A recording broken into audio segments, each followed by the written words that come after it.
Novien, it's Jeffrey. I wanted to reach out and give you a quick housing report card on. I know there's only one home within our budget, and I know that was a little bit disappointing, but I took the time to just give you what I think would be a pretty accurate representation of what that home would look like if you were to pursue and get a home just like it. So this is for specifically 10235 Madrid Way, number 114. I'm sorry, I should be screen recording, but I am kind of technologically retarded. So we're gonna go through this thing. I'm just recording on my computer. So to start off with the home price of $299,000, I know that our pre-approval was for $300,000 with an HOA allocation of $200 per month. So this is just to show you what kind of wealth building you should expect over at least a 5-year period. So if we start with a home purchase price of $299,000, if I go over here and my phone chooses to focus, if you look right here, the 1-year appreciation for 2023 is only projected to be 1.62%. But if you actually go out to a 5-year average or a 5-year accumulation, your appreciation should be 24.71%. And I should add, all of my reporting I do is extremely conservative. So the figures that I generally go off is the 63-year average. I would almost say ignore the 5-year average because the last 2 years, as you've probably seen, have been crazy. So we're just gonna stick with this average being kind of what we're using to build up to the future. So our 5-year average of a 24.71% appreciation should bring you to a purchase price of $299,000 equals a 5-year gain of $73,883 after 5 years of appreciation.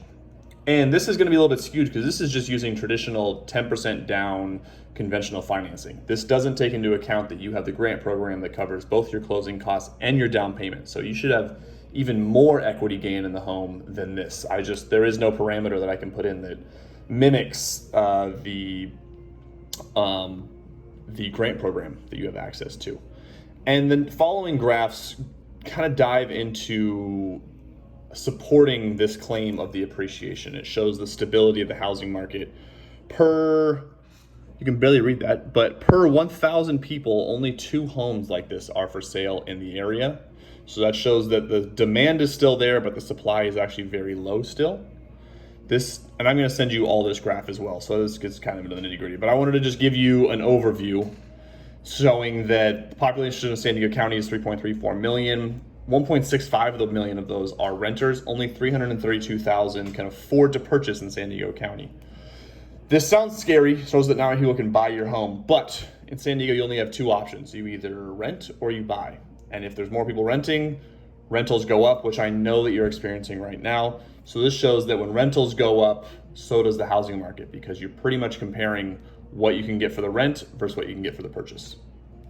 Going down, showing that there are 51,000 homes that are being formed 51,000 people between 27 and 35 are projected to purchase a home in San Diego.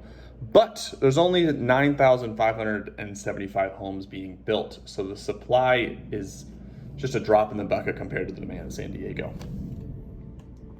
And I'll just gloss over these showing the total employment in San Diego, which all correlates into a more robust housing market. Right now, we're seeing the interest rates increase, which is slowing down buyer interest at the moment, but this is just kind of a delay until we get back to our regular scheduled programming of appreciation in the future. But let me get over to the fun part. This is the appreciation index. This is going to show over 15 years.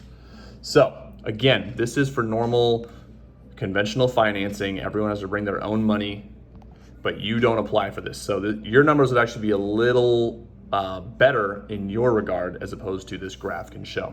But this shows that starting price of $300,000, will you please focus? If you just follow this up the curve, this shows the purple line is, if I come down here, shows the historical appreciation of 5.26%. Remember, that's that 63-year average. The forecasted is a little more optimistic at 6.26% average, but let's stick with historical average just so that we're not blowing smoke up your ass at all. So purchase price of $300,000. If we follow this just for 7 years, because generally people hold on to real estate between 5 years and 7 years. If you're at the 5-year mark, you should be somewhere around the 390 mark, 380 to 390. If you follow it for 7 years, you should be over 400, 425. This is the exact same home in the exact same condition. Now let's say you hold on to the home, whether you rent it out after a certain number of years, or you actually just remain the primary residence for up to 15 years. Believe it or not, after 15 years, we're talking, what is it, 2037, your home valuation should be 630 to 640,000. And this is the conservative metric. If we use the forecasted metric, you're above 700,000. On the other side of the coin, if you continue to rent, I guarantee your rent is going to go up every year, every lease period, because inflation is hurting not just you, but it's also hurting your landlord. So the dollar that you pay him every month is going down in value. So he's having to raise your rent. Whereas home ownership like this is constant. If you never refinance your home, which I recommend you always do when interest rates drop, but if you don't, your monthly payment at year 1 will be the exact same monthly payment as far as mortgage at year 15, even though the valuation of your home has gone up. These secondary and third graphs show what your return on investment should be, barring you had a 5% down payment. You, with this grant program, that doesn't apply to you. You're not going out of pocket to put down 10% on a home. With 300,000, 10% is 30K. So that's saving you quite a bit of money in that regard.